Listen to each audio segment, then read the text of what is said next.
மாம்பழம் சீசன் ஆரம்பிச்சிருக்கு. இந்த மாம்பழம் மார்க்கெட்டில் நான் கேட்டதுக்கு மாம்பழ கடைக்காரர் இதோட பேர் வந்து மல்லிகான்னாரு. நல்லாயிருக்கே, பேர் நல்லாயிருக்கே, சாப்பிட்டா எப்படி இருக்கும்? ரொம்ப நல்லாயிருக்கும், தித்திப்பு நல்லாயிருக்கும். நீங்கள் வாங்கிட்டு போங்க, இந்த வாட்டி அடுத்த வாட்டி கேட்டு வாங்குவீங்க. இது பேர் மல்லிகா. மல்லிகாவா? ஆமாம் அப்படின்னாரு. சரின்னு வாங்கிட்டு வந்தேன் 2 கிலோ. கிலோ 150 ரூபான்னு சொல்லி 2 கிலோ வாங்கிட்டு வந்தேன். ஒன்று சாப்பிட்டுட்டேன், ரொம்ப நல்லா இருந்தது தித்திப்பாக.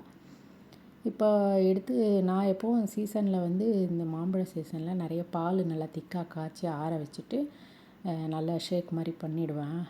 மாம்பழத்தோட நல்லாயிருக்கும்.